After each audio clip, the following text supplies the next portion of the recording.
What's up internet, Kevin here on TLD, where we're going to start bringing you guys coverage on all of the biggest console releases to come out this holiday season. And by and large, one of the biggest ones is already here at our doorstep, and that's Grand Theft Auto 5. So we picked up our collector's edition of the game, and we're here now to bring you guys not just our unboxing of it, but also my impressions from the first couple hours that I've been able to play so far. So without further delay, let's go ahead and unbox this beast and see what it has to offer.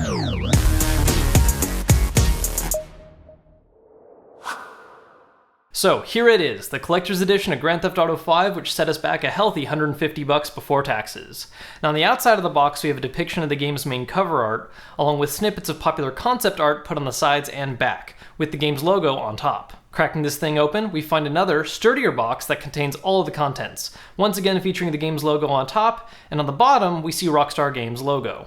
Opening it up, the first thing we see is the game itself in a beautiful steel case featuring the three lead characters, looking normal on the front side and wearing full bank robbing gear on the back. Next, we find a blueprint of the Los Santos area with highlights for different bank jobs and routes, along with a key whose importance we'll get back to in a bit, and lastly, the collector's edition exclusive DLC slip containing bonus cosmetic options, weapons, vehicles, stunt plane trials, and special custom character options for when GTA Online launches. Now, underneath all these, we find a plastic display case that holds the two biggest physical items exclusive to this edition.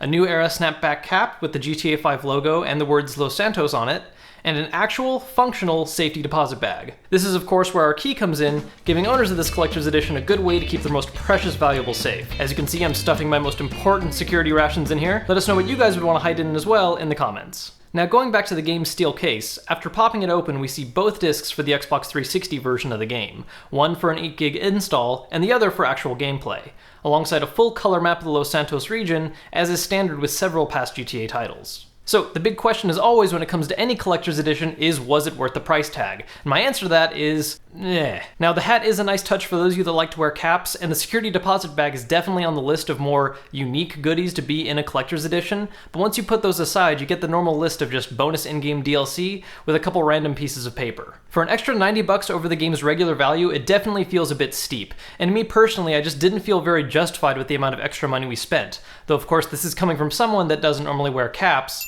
or feels the need to carry enough cash around at once to warrant a safety deposit bag. Now, while the value of the collector's edition is somewhat questionable, the game itself is an entirely different matter, and from what time I've spent with it, a little over 2 hours, there's just an absolutely crazy amount of content to go through, and I've only hit the tip of the iceberg with what the game has to offer. As far as the core gameplay goes, both gun controls and car driving does feel a bit tighter than usual, although cars do still have a slightly awkward amount of crazy sway when you do tight turns, although that could be a result of the game's new skill system, where all my characters don't have maxed out driving skills yet. The Los Santos area is absolutely huge, and it's very clear that a lot of time and effort went into making a world that, while different from, is very, very reminiscent of the actual LA area. A large number of side activities open up very quickly in the game that can serve both as fun little mini-games or ways to improve your character's skills, and while the main characters are not as fully customizable as CJ was back in San Andreas, each of them do have their own unique clothing options and hairstyles to choose from. Now, one of the biggest and most intriguing new gameplay options in this game is the multiple perspectives that you can use in and out of missions. As a player, you can choose to play who you want to outside of missions while performing free roam or open up different unique mission options,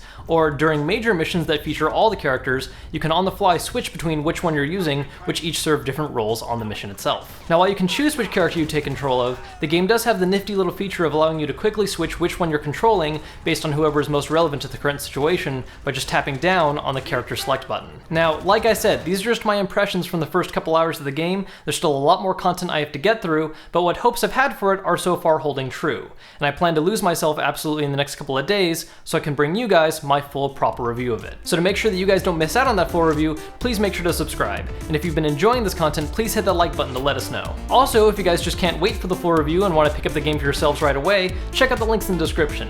Till next time, I'm Kevin with TLD, and thanks for watching.